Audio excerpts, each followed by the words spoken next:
अच्छी शिक्षा कहीं से भी मिले उसे हमें ग्रहण कर लेना चाहिए। और जैसे जैसे आपके अंदर क्रिटिकल थिंकिंग डेवलप होंगी वैसे वैसे आप किसी भी इंसान को पूरी तरह से गलत और किसी भी इंसान को या घटनाओं को पूरी तरह से सही नहीं ठहराएंगे, बल्कि किसी नीति या किसी फैसले का तो आप विरोध कर सकते हैं लेकिन उस इंसान का नहीं। रामायण में जब मेघनाथ को यह रियलाइज़ होता है कि मैं यानी कि रावण जिससे लड़ रहे हैं वो कोई साधारण इंसान नहीं है, उल्टे हरि को बांधने चला, जो असाध्य था उसे साधने चला, अरे जब नाश मनुष्य पर छाता है पहले विवेक मर जाता है। तो रामायण के बीच में जब मेघनाथ और लक्ष्मण के बीच युद्ध हो रहा था, उस युद्ध के दौरान विराम लेकर के को यह समझाने का प्रयास करने आया था कि पिताजी ये युद्ध मत लड़ो और भगवान के शरण में आ जाओ।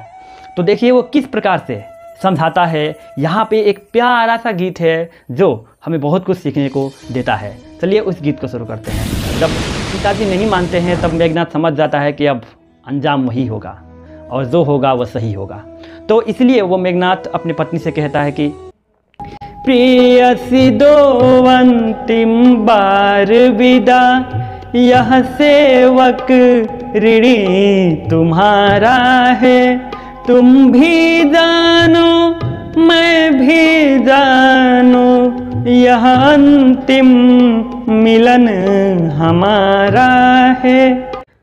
हे प्रिया, हे सुलोचना, आप मुझे विदा दो और मैं ये हमेशा आपका ऋणी रहूँगा, क्योंकि हमने जो कस्में खाई थी, हमने जो 7 फेरे लगाए थे कि 7 जन्म तक आपके साथ रहेंगे, वो इसी समय हमें आपसे अलग करने पर मजबूर कर रहा है। अपने पत्नी से ऐसे कहते हुए अपने माता की तरफ आगे बढ़ते हैं और फिर कहते हैं, तुम भी जानो मैं भी जानू, यह अंतिम मिलन हमारा है, मैं मात्र चरण से दूर चला, इसका तारण संताप मुझे, पर यदि कर्तव्य विमुख होऊंगा, जीने से लगेगा पाप मुझे।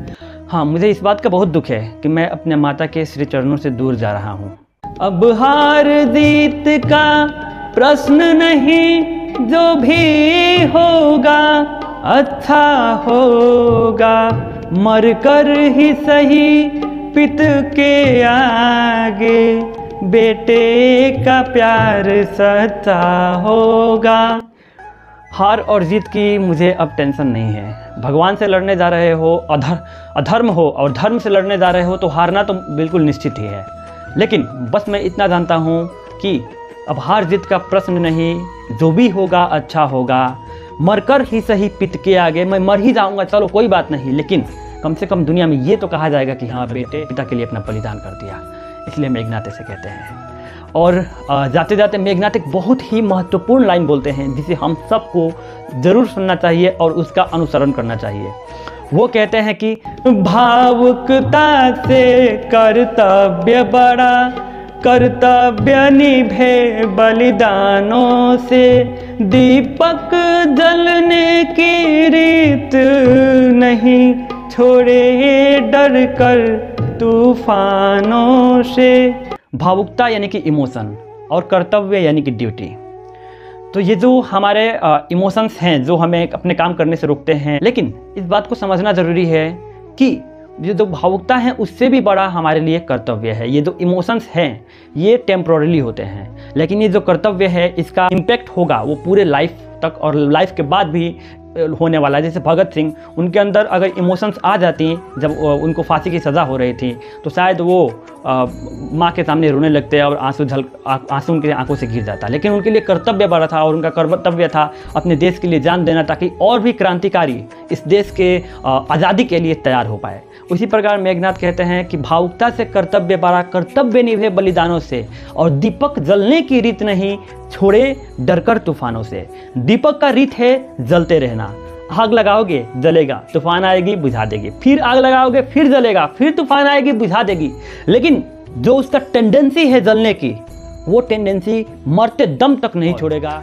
इसके बाद सभी को संदेश देने के बाद मेघनाथ वहाँ से चले जाते हैं। यह निश्चय कर बढ़ चला वीर, उसको कोई रोक नहीं पाया, चुपचाप देखता रहा पिता, माता का अंतर भर आया। चुपचाप देखता रहा पिता, माता का अंतर भर आया। ऐसे कह के वो वीर चला जाता है और पिता तो चुपचाप देख रहे हैं क्योंकि अहंकार से युक्त हैं, और माता का आंखों से आंसू इसलिए भर आया क्योंकि माता भी जानती थी कि अब हमारा बेटा वापस नहीं आएगा, लेकिन वो भी ये भी जानती थी कि हमारे लाख रोकने से भी ये नहीं रुकेगा। तो कुल मिलाकर के छोटे से घटनाओं से हमें ये सीखने को मिलता है कि भावुकता से बड़ा कर्तव्य होता है, और इंसान को कभी ना कभी रियलाइज़ हो ही जाता है। और कुछ लोग जिनके ऊपर घमंड अभिमान सवार हो जाता है, वो इंसान चाहे कितना भी समझा लो वो समझने के लिए तैयार नहीं होते हैं। तो इसी विचार के साथ मैं रवि प्रकाश आपसे विदा लेता हूँ। और यदि इमोशंस को आप अच्छे से समझना चाहते हैं तो मन की समझ जो हमारा नया यूट्यूब चैनल है जिस पे हम साइकोलॉजी से संबंधित डिस्कशन करते हैं, वहाँ पे आपका स्वागत है। आइए हम मन को समझते हैं, इमोशन को समझते हैं, अपने थिंकिंग को समझते हैं। बाकी ये लाइन आपको कैसा लगा हमें कमेंट करके ज़रूर बताएं। वीडियो को अंत तक देखने के लिए आप सभी को धन्यवाद। और एक बार सैल्यूट उस मेघनाथ को जिसने वीरता का प्रमाण देते हुए अपने माता पिता को समझाने के लिए आया, और अगर वो नहीं माने तो उसने उनके आन वान और शान, अपने देश के आन वान शान के लिए अपना जान त्याग दिया। वीडियो को आपने अंत तक देखा, आप सभी को धन्यवाद।